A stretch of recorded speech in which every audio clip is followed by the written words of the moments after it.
नमस्कार। हम पढ़ रहे हैं कवि आलम। इनका मुक्तक कुछ इस प्रकार से है। शीत रिपु भीत भई छाती राती ताति तई, ऐसे ताप तिन तन तये है न तवेंगे। आलम अनिल इतराय के कलिन मिली, दीनों है कलेस सुधि आए दुनि दवेंगे। ग्रीष्म ते उसम अषाढ़ उधो, माधो जो न आए बन भ्रमर जो भावेंगे। बधवे को बूंदनी वियोगनी को बीनी बीनी, आए बैरी बादर बिसासी बिस बवेंगे। यहाँ गोपियाँ अपनी विरहावस्था का वर्णन करते हुए कहती हैं कि शीत रिपु भीत भई छाती राती ताति तई, कि श्री कृष्ण के बिना शीत जो ऋतु है वो हमारे लिए रिपु भई शत्रु बन गई है और हम अत्यधिक डरे हुए हैं। छाती राती ताति तई, और हमारा जो हृदय है वो विरह अवस्था के कारण नित्य प्रति दग्ध होता रहता है, जलता रहता है। ऐसे ताप तीय तन तये है न तवेंगे, और ऐसे ताप में भी तीय तन, हम सुकोमल गोपियों का जो शरीर है वो इस प्रकार से तप रहा है, इस प्रकार से जल रहा है। शीत ऋतु जिसमें व्यक्ति तपने की कोशिश करता है, गर्माहट पाने की कोशिश करता है, उसमें भी हम ऐसे तप रहे हैं कि संसार में कोई दूसरा इस विरह की स्थिति को, इस दग्धता की स्थिति को नहीं समझ सकता। आलम अनिल इतराय के कलिन मिली।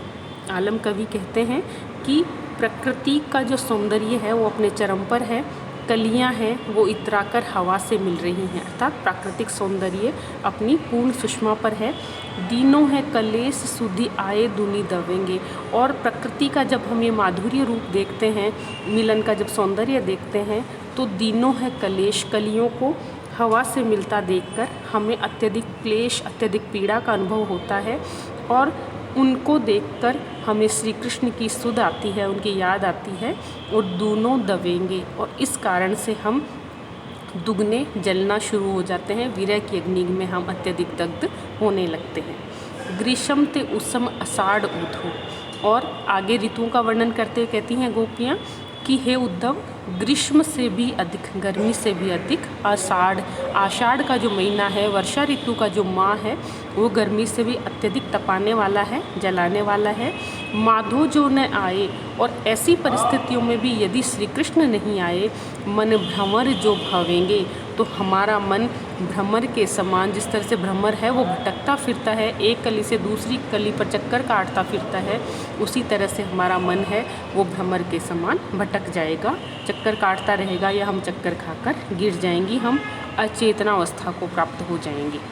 बधवे को बूंदनी वियोगनी को बीनी बीनी, आए बैरी बादर बिसासी बिस बावेंगे।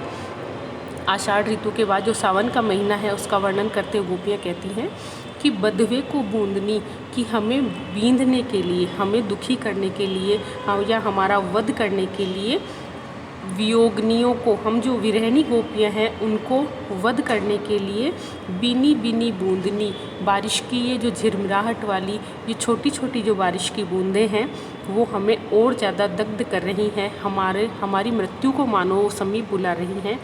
आए बैरी बादर, और उस पर भी ये बैरी बादल आ गए हैं। बिसासी बिस बवेंगे, ये ऐसे विश्वासघाती हैं जो अब विष को बोएंगे। यहाँ गोपियों के कहने का तात्पर्य ये है कि जब जब बादल आते हैं तो वो बादल आकर चारों तरफ हरियाली फैलाते हैं, चारों तरफ खेतों में निराई गुडाई और फसलों को बोने का काम हो जाता है, लेकिन ये विश्वासघाती बादल ऐसे हैं जो श्री कृष्ण के बिना भी चले आए हैं, जबकि इनको आना चाहिए था जब श्री कृष्ण हमारे संयोग में थे, तब ये आते तो मन को भाने वाले थे, लेकिन ये विश्वासघाती बादल इस समय आए हैं, तो इस समय ये जो बादल हैं वो हमारे लिए शत्रुवत हैं, और आकर ये विष को बोने का काम कर रहे हैं, अर्थात फसलें लहलहाने के स्थान पर अब मानो जहर के समान ये बादल हमें श्री कृष्ण की याद दिलाएंगे, और नित्य प्रति ही हम विरह की अग्नि में जलती रहेंगे। अगला मुक्तक देखते हैं मालम का। लता प्रसून डोल बोल कोकिला अलाप के की लोक कोक कंठ जो प्रचंड भुज गंग की समीर बास रास रंग रास के बिलास बास पास हंस नंदिनी हिलोरी के लिपुंज की आलम रसाल बन गान ताल काल सो विहुंग बाय बेगी चाली चित्र लाल लुंज की सदा बसंत हंत शोक ओक कोक देवलोक ते विलोक रीझी रही पाति भांति सो निकुंज की। लता प्रसून डोल बोल, चारों तरफ लताएं हैं, उन पे पुष्प डोल रहे हैं अर्थात पुष्प हिल रहे हैं लताओं पर। कोकिला अलाप के की, कोयल मयूर ये मधुर स्वर में आलाप कर रहे हैं। लोक कोक कंठ जो प्रचंड भुज गुंज की, और चारों तरफ कोकिल के स्वर हैं, भंवरों के स्वर हैं और चकवा चकवी के जो स्वर हैं उनके कंठ से जो स्वर निकल रहे हैं वो प्रसारित हो रहे हैं। प्रचंड भृंग गुंज की, और चारों तरफ भंवरे की जो गुंजान है वो भी प्रसारित हो रही है। समीर बास रास रंग रास के बिलास वास, और प्राकृतिक रूप से चारों तरफ सुषमा इस प्रकार फैली हुई है कि चारों तरफ समीर है, हवा है, वो मंद गति से चलता हुआ सुगंध को प्रसारित करता है और मानो सुख और विलास को, आनंद को वो चारों तरफ फैला रहा है। पास हंस नंदिनी हिलोरे केली पुंज की, और पास ही पानी में तालाब में हमें हंस नंदिनी हिलोर लेती हुई प्रेम क्रीड़ा करती हुई दिखाई देती हैं। आलम रसाल बन, आलम कवि कहते हैं कि वनों में रसाल अर्थात आम आ गए हैं। गान ताल काल सो, चारों तरफ गाने का स्वर सुनाई पड़ता है। विहुंग बाय बेगी चली चित्त लाज लुंज की, और हमारे चित्त को दुखी करते हुए, हमारे चित्त को घायल करते हुए चारों तरफ हवा है वो अपनी मंद मंद गति से, अपनी मंथर चाल से, अपनी मादकता भरी चाल से चलती जा रही है।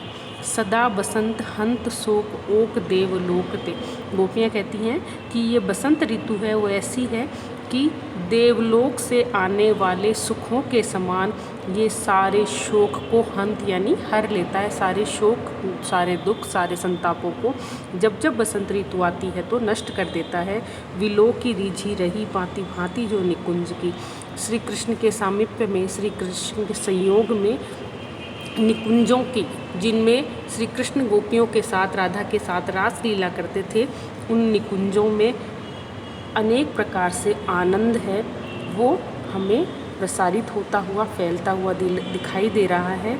और इसको देखकर देवताओं का जो स्वर्ग है वो भी मानो रीझ रहा हो, इसके सामने मानो लज्जित हो रहा हो।